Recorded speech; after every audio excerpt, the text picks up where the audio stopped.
Hi வணக்கம் friends, எல்லோரும் எப்படி இருக்கீங்க? நல்லா இருக்கீங்களா? இப்போ வந்து குழந்தைகளுக்கெல்லாம் லீவ் முடிஞ்சு அவங்கவுங்க ஸ்கூலுக்கு போயிட்டாங்க. இன்றைக்கி வந்து நான் வந்து இட்லி வந்து கொஞ்சம் மீதம் விழுந்துருச்சு, ஒரு 4 இட்லி வரைக்கும். அதை எடுத்து கீழே போடாமல் வச்சுருந்தேன். இப்போ எடுத்து வந்து அதை கட் பண்ணி இந்த மாதிரி கட் பண்ணோம்னா நம்ம பொடுசாக இல்லாமல் ஓரளவு கட் பண்ணியிருக்கேன். இப்போ நான் கட் பண்ணியிருக்கிறது வந்து பன்னீர் மாதிரி கட் பண்ணி வச்சுருக்கேன். இதை வந்து நம்ம 65 பவுடரும் போட்டு நல்லா கிளறி வச்சுக்கலாம். கொஞ்சம் அதோட கடலை மாவு போட்டுக்கலாம். போட்டு கிளறி வச்சிட்டோம்னா கொஞ்சம் நேரம் ஊற வச்சுட்டு அதுக்கப்புறமா எடுத்து எண்ணெயில் போட்டு பொரித்து எடுத்தோம்னா 65 தான் நினைப்பாங்க குழந்தைங்க வந்து. இது வந்து பன்னீர் மாதிரி இருக்கும். எடுத்து வெந்ததுக்கப்புறமா குழந்தைகளுக்கு கொடுத்தோம்னா இட்லின்னு தெரியாது, அந்த அளவுக்கு நல்லாயிருக்கும்.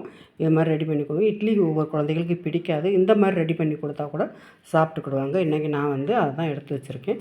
அதை எடுத்து வச்சு நல்லா 1 மணி நேரம் நல்லா ஊறினதுக்கப்புறமா எடுத்து நம்ம போட்டோம்னா நல்லா மொறுன்னு இருக்கும். குழந்தைகளும் சிக்கன் 65 நினச்சிட்டே எடுத்து சாப்பிட்றதுக்கும் நல்லா விரும்பி சாப்பிட்டுக்கிடுவாங்க. அதை எடுத்து இன்றைக்கி நான் ரெடி பண்ணி வச்சுருக்கேன். இதோட சாதம் வடித்து அது சாதத்துக்கு வந்து ரசம் ரசம் வச்சு வாழைக்காய் பொரியல் ரெடி பண்ணி வச்சுருந்தேன். அதையும் எடுத்து உப்புமிட்டு எடுத்து வச்சுருக்கேன். இப்போ இதோட நல்லா போட்டு வச்சிட்டோம்னா எல்லாம் ரெடி பண்ணி வச்சுட்டு கொஞ்சம் ஒரு மாம்பழம் இருந்தது, மாம்பழத்தையும் கட் பண்ணி இப்போ வந்து மாம்பழ சீசனில் தான் மாம்பழம் வந்து நல்லாயிருக்கும். மற்றபடி வந்தால் கூட அவ்வளோ டேஸ்ட்டாக இருக்காது. எடுத்து வச்சாச்சு. எடுத்து வச்சுட்டு எல்லாம் ரெடி பண்ணி குழந்தைகளுக்கு மதியத்துக்கு சாப்பாடுக்கு எல்லாம் ரெடி பண்ணி கொடுத்தாச்சு. வாங்க சாப்பிடலாம்.